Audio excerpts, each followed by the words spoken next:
Jazzcast Pros. Welcome to Healthy Illness Podcast. I am your host, Kelly Marie, and we're back at it. Like, subscribe, or share this podcast, Healthy Illness, helping you build healthier relationships while living with mental health conditions. So if you have been following along, either on Instagram or listening to the last couple of podcasts, you know that I've had back surgery. So in this episode, what we're going to do is talk about advocacy in healthcare. I always talk about the toolboxes and all of the tools, and advocacy and self-advocacy is one of those tools.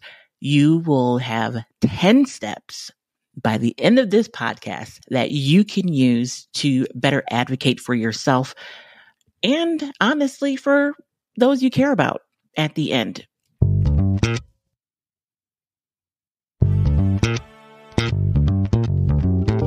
Just to recap and bring you up to speed if this is your first time checking in, or if, you were on a little hiatus, perhaps like I was. I had spinal lumpectomy and spinal fusion surgery back a few months ago. And I had to have the surgery because I was having mobility issues. I was walking with a cane. I had incredible numbness in my legs, extremely fatigued in my movements and not being able to get around.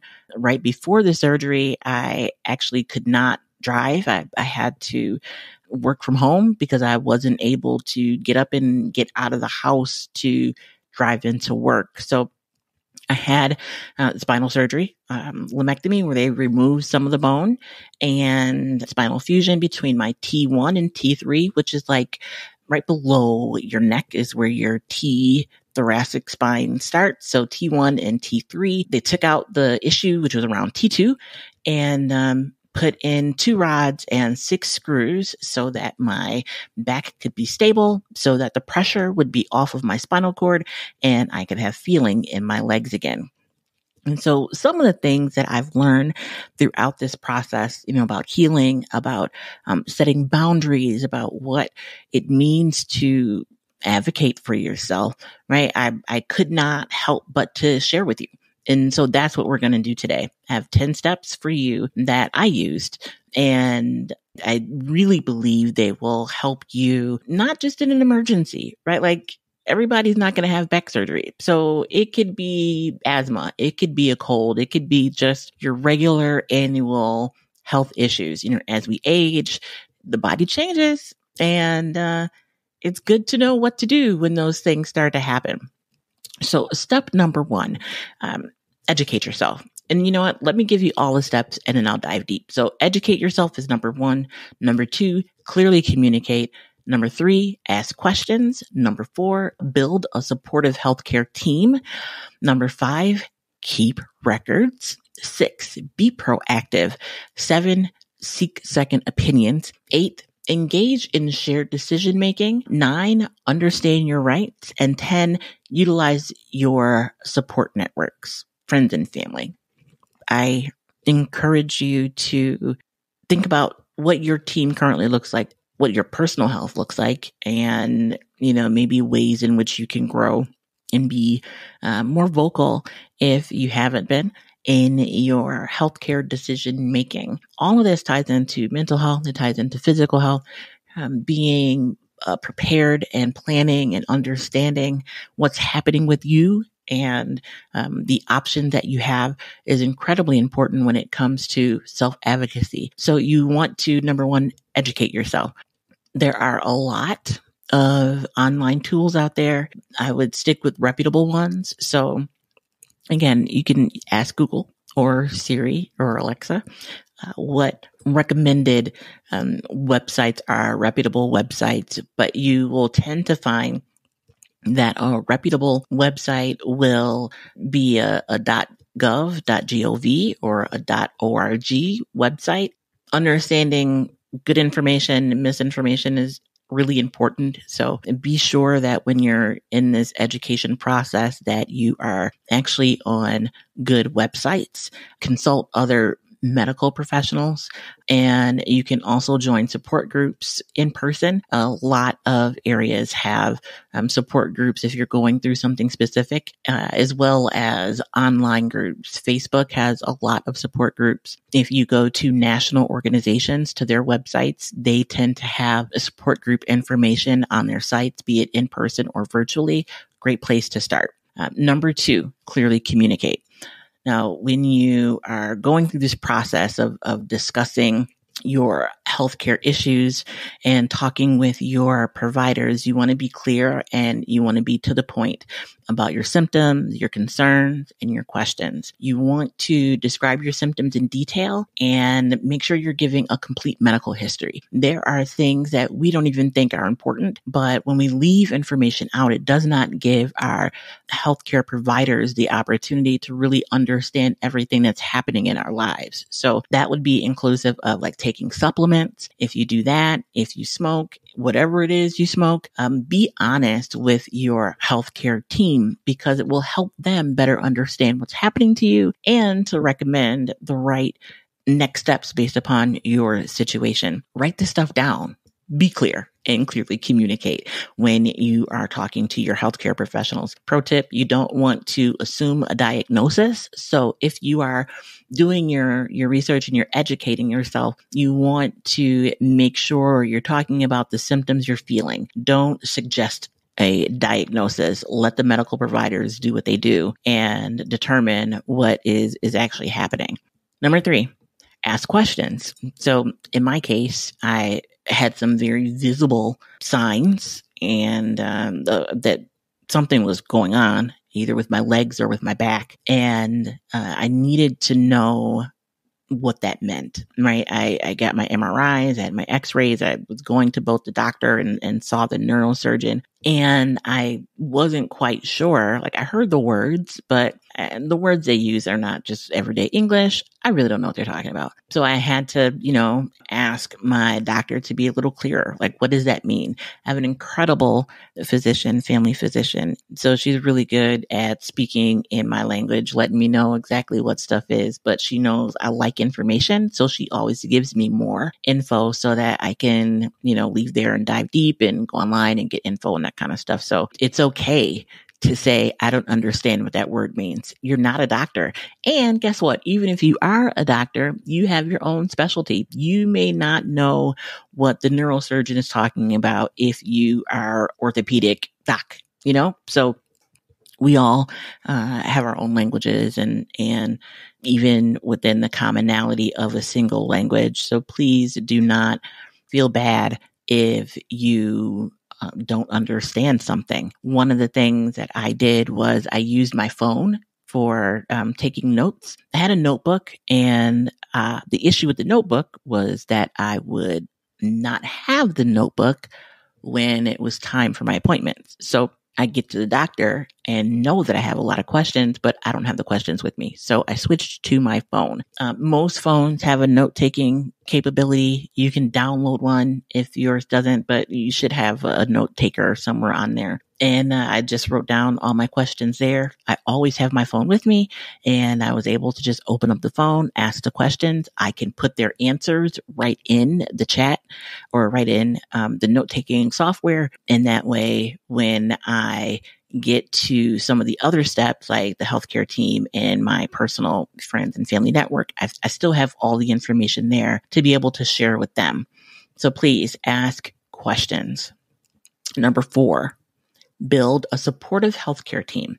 So what does that mean? You want to choose a healthcare provider who listens to you, who respects your input and asks you questions. A supportive healthcare team is going to be inclusive of your doctor, any specialists, nurses, your mental health professionals, therapists. If you are in a program or have a health coach or a peer coach, that person is a part of your healthcare team. You want to collaborate with those folks and keep them up to date with what's happening. And if at any point you feel unheard or unseen, if you feel dismissed or they have been dismissive towards you, listen, it's okay to find someone else to take their place, right? You don't have to stay with a provider that is not providing to you in the way that you are receptive to receiving. Greetings, everyone. My name is Ra. Yes, I am the host of Father Torch. I would like to take this time to invite you in my discussions on very, very important topics of being a Black and brown father in today's society. Being a parent, the other parent, we face trials and tribulations too. We have worries, we have feelings. Here at Father Torch, we promote the advocacy of being the dad you wish you had. Join me at fathertorch.com. Number 5 is keeping records. That is so hugely important. Again, you can use your phone to keep your records. Almost all docs and hospitals have electronic medical records, and they have portals where you can access your health record right then and there, either on your phone or on a computer. Like my mom has a folder, like a paper hard copy folder.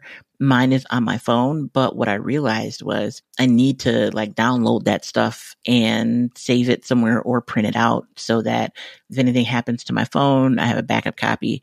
Similarly, if you have a paper copy, you might want to take pictures of your records, and that way you have a backup. And those pictures, you can upload them to the cloud and to a, secured account. That way everybody doesn't have access to your stuff, but you're able to track your progress. You're able to communicate with your docs. For me, I had an MRI years ago, and it wasn't done at my local hospital where I've been getting my work done now.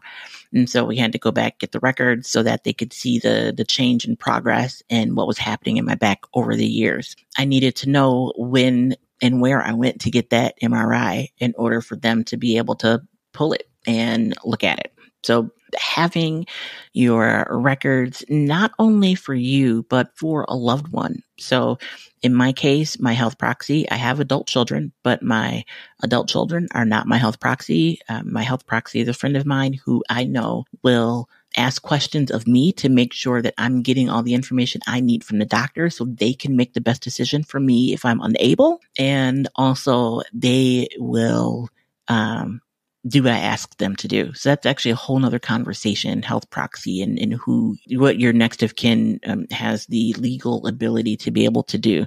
You can ask your doctor about that and, or attorney if you have one, and they will be able to help you with that whole health proxy process. So keeping records again on your phone or on paper, and keep a backup either, on your phone or on paper.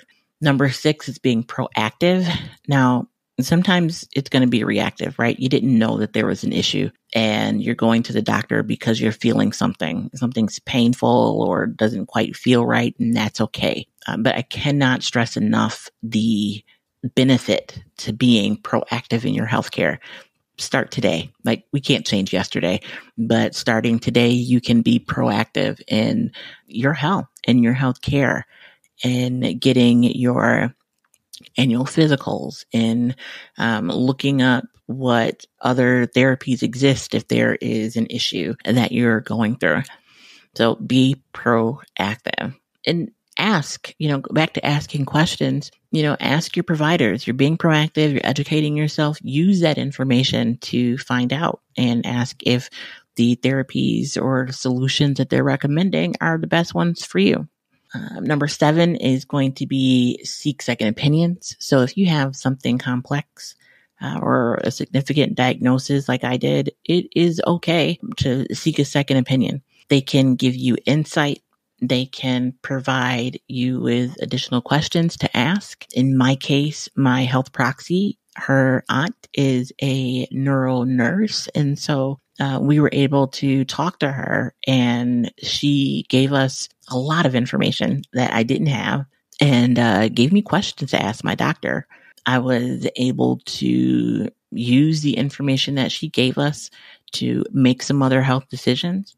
And it really helped in my spinal lumpectomy and spinal fusion surgery. Number 8 is sharing in decision-making or engaging in shared decision-making. And you want to not leave all the decisions up to the doctor. They're going to prescribe or do what they think is best, but it's important to engage in that process. Ask what your options are and how those different options affect you. Talk to your proxy or your family or your friends that you lean upon during times like this, and work together to come up with a treatment plan that works, that makes sense for you. A lot of folks will just accept what the doctor says, knowing that they're not going to do what the doctor says to do. That's not beneficial to you. It's not addressing your health. You're not helping the doctor. I mean, you're there so that you can feel better, right? So be a part of the process. If they recommend something you're not going to do, let them know. I'm not going to do that. Is there another option that's available? It's your body. It is your choice. It is your life. Be active in that process. Number 9 is understanding your rights. So I'm in New York State, and we have, if you go into our doctor's offices or hospitals, they are placed everywhere. The patient's Bill of Rights. They give you a copy of your Bill of Rights when you go in for surgery and when you go in to see a doctor for the first time. I think they also do it when you reconfirm your information once a year, or every couple years or so. Knowing your rights as a patient is something that I think is overlooked, because a lot of people don't know they have rights. And I would encourage you to just Google your state, your country, and see what your rights are as a patient. It's going to vary from place to place, and it's necessary, I believe, for you to have that information in order to know what to expect and what to know, again, what your rights are. And number 10 in this list of self-advocacy is utilizing your support system. So who is on your list? Who can you call? Who is there to take you to a doctor's appointment if you need help? Who is available for you to touch base with? So who, for example, can you turn to if you have questions? Again, going back to the education piece and educating yourself, you can go to those support groups and ask for assistance. You can, again, go to national organizations that specialize in whatever the issue is you're looking to address. And, faith-based services are usually available in many religions and faith communities. Use all of the opportunities and use all of the tools that you have available to you. So there you go. Top 10 ways in which you can advocate for yourself, educate yourself, clearly communicate, ask questions, build a supportive healthcare team, keep records, be proactive, seek a second opinion, engage in shared decision-making, understand your rights, and utilize support networks. I used all of those in my journey. I'm still on the journey, still in recovery. And so I'm still using all of those to get healthier and be healthier and be the light, right? So thank you for listening. Thank you for subscribing. Thank you for sharing the podcast. Thank you for listening and sending in your comments, questions, and your experiences on your journey. Big shout out to Jazz from Jazzcast Pros Network. And if you are looking for other bright spots, other podcasts that really address your needs, check out Jazzcast Network. Jazzcast Pros is the best. I am biased, but that's okay. But until the next time, I encourage you to be the light.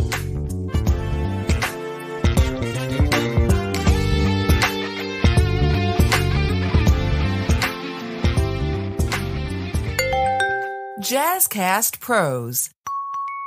Do you hear that small, still voice calling you to do something different, to achieve something greater, to live your best life now rather than later?